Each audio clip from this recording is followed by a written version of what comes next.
Hindi matanggap ni Zoe ang sinapit ng kanyang kapatid sa kamay ng lalaking minahal nito. Ginawa ng kanyang kapatid ang lahat pero niloko lamang siya. Kaya naman gagawa ng paraan itong si Zoe para paghigantihan ang lalaking nagdurog sa puso ng kanyang kapatid. Kaya naman pumasok ito bilang sekretarya sa naturang lalaki para madali niyang magawa ang kanyang plano. Ngunit paano kung sa kanyang pagpapanggap ay siya pala ang magkagusto sa lalaki? Matutuloy pa kaya ang kanyang binabalak? Tunghayan natin ngayon ang kwento sa buhay ni Zoe kung paano niya mapagtagumpayan ang kanyang plano. Dalawang magkapatid lamang sina Zoe, siya ang bunso at si Natalie naman ang nakatandang kapatid. Bagamat magkaiba ang kanilang ama, pero tinanggap nila ang katotohanan na magkapatid silang dalawa. Mahal na mahal ni Zoe ang kanyang kapatid, kaya nga mula bata pa lamang sila noon hanggang lumaki na sila ay mas pinili niyang sumama sa kanyang ina dahil may ibang pamilya naman kasi ang kanyang ama. Pero kahit ganun pa man ay sinuportahan pa rin siya ng ama, lalo na pagdating sa pag-aaral. Samantalang dahil panganay itong si Natalie, gagawin niya pa rin ang lahat para sa kinabukasan ng pamilya. Anak, Natalie, baka nahirapan ka na. Pwede namang ako na ang bahala dito, lalo na sa pag-aaral ng kapatid mo.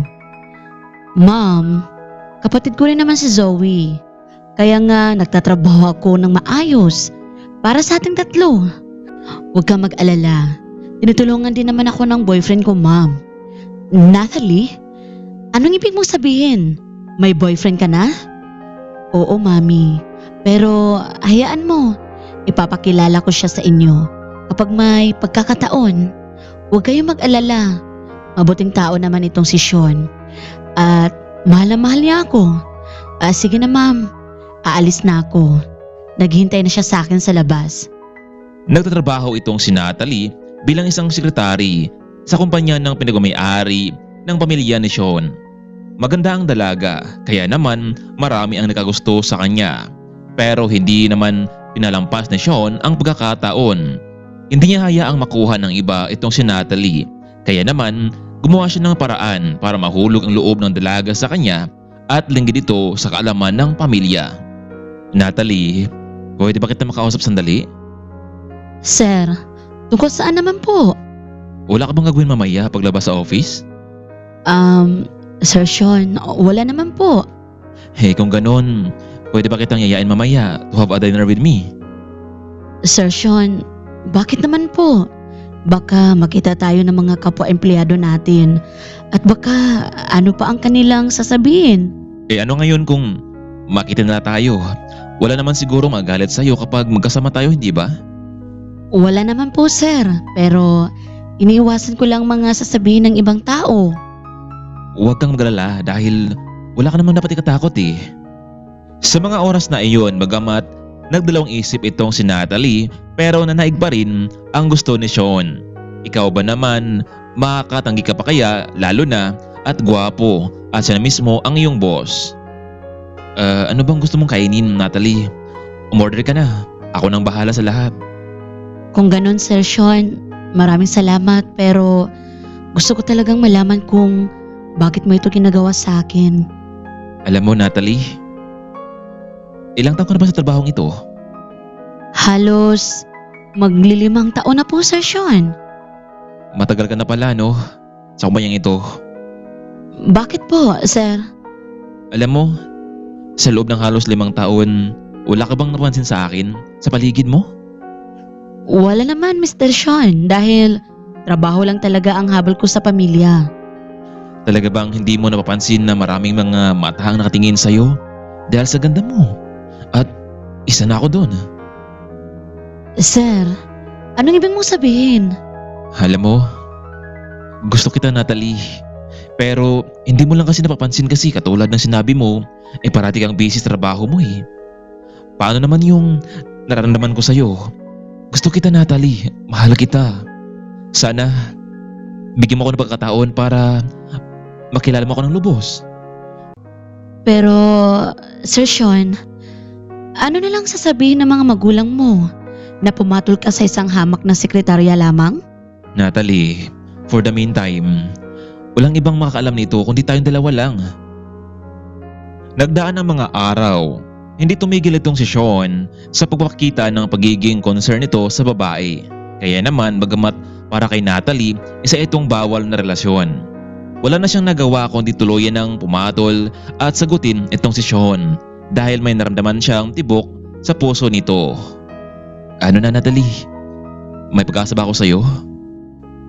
Alam mo sir, matagal kong pinag-isipan ito pero kung ganito pala ang maramdaman mo, hindi mo pala kayang tanggihan. Oo, sinasagot na kita. Mahal na rin kita.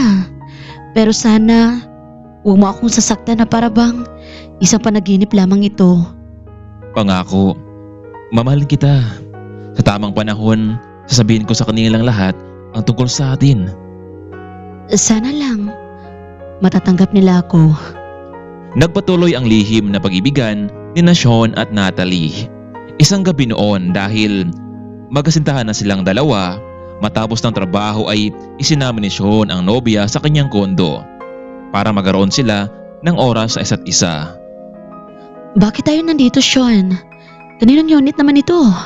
Alam mo Natalie, kapag naging tayo na, itong buong unit na to, magiging sayo na rin. Matagal ko tong pinag-ipunan bago ko to nakuha. Tara na sa loob. Tingnan natin kung gaano kaganda. Panigurado magustuhan mo talaga ito. Naku, sobrang ganda nga dito, Sean. Para kang nasa itaas ng langit habang pinagmamasdan ang taas ng tanawin. Ilang saglit pa nakabukas na ang aircon sa unit kaya naman malamig sa loob. Alam mo Natalie, dito ako naman lagi kung gusto kong magpahinga. Gusto kong mag-isa. Pero ngayon, mas lalong naging masaya ko sa buhay ko dahil nandito ka na kasama ko ngayon. I love you Natalie. Mahal na mahal kita. Biglang niyakap ni Sean itong si Natalie at dandahang nalikan ito sa liig ng dalaga. Gusto mang kumawala nito pero hindi niya kaya. Kaya naman nagkaroon ng pagkataon itong si Sean na halikan ang dalaga sa may labi hanggang inangat niya ito patungo sa kama. Wala na nga nagawa pa ang dalaga kahit malamig sa loob ng unit pero nag-init ang kanyang katawan dahil sa paghalik ni Sean sa kanya. Hanggang sa tuluyan na ngang naangkin ni Sean ang matagal nang iningatan ni Natalie. Dahil sa pangyayaring iyon, pareho silang nakatulog dahil sobrang pagod. Ilang oras ang nakalipas ay biglang nagising itong Sean dahil umiyak sa kanyang tabi itong si Natalie. Ay Natalie, bakit ka umiyak ha? Sean, hindi ko nakala na mangyayari ito sa akin. Alam mo bang, pangarap kong ibigay ang sarili ko sa lalaking magiging asawa ko.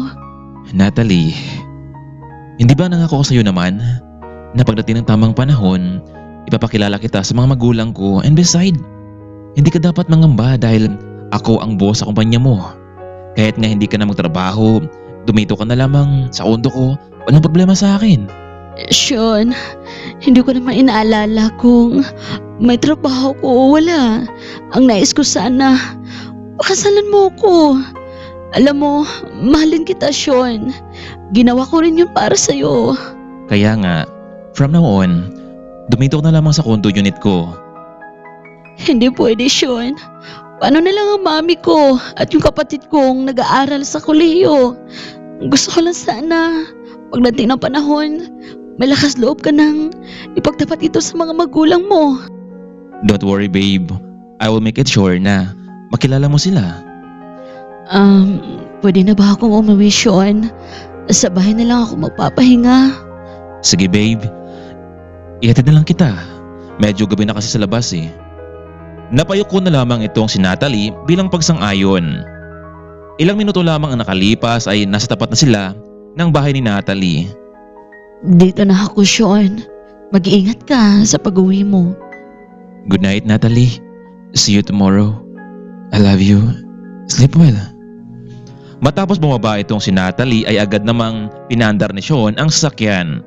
Bagamat parang nawala ang lakas ni Natalie dahil sa digmaang naganap, ay masaya pa rin ito dahil naramdaman niyang mahal talaga siya ng binata.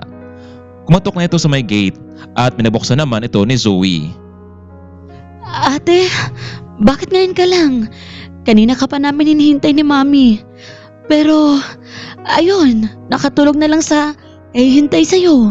Ganun ba, Zoe? Pasensya na kayo. Nag-overtime kasi kami sa opisina. At hindi ko na nagawang tumawag sa inyo. Oo nga ate. Halata ngang pagod na pagod ka sa trabaho mo. Hindi ko na lang ginising si Mami para makapagpahinga ka na rin. Matapos sinarado ni Zoe ang pinto ay nagtungo na rin ito sa kanyang kwarto. Alas 12 na kasi ng gabi dumating ang kanyang ate Natalie. Samantalang habang nagumaneho naman ang sasakyan, etong si Sean, labis naman ang kanyang saya dahil agad niyang nakuha ang gusto nito sa babae. Inisip niyang mabilis palang paikutin nitong si Natalie at paniwalain sa kanyang mga pangako. Wala na. Sa wakas nakuha ko na siya. Kung sino man ang gustong maligaw sa kanya, wala na akong makialam doon. Ang malaga, ako ang unang nakaangkin sa kanya. Ano kaya ang maramdaman ni Natalie kapag nalaman niyang ginamit lang pala siya ni Sean at kinuha ang kanyang pagkababae? Paano kaya kung tatanggalin siya sa trabaho sa pagiging sekretary para hindi na ito makapag-iskandalo pa? Ano kaya ang magiging buhay ni Natalie matapos ng pangyayaring iyon? Kaya mga kaibigan, huwag na huwag nating kaligtaan ang mas nakakapanabik na kwento sa buhay ni Natalie at Zoe. Abangan natin ang ating part 2.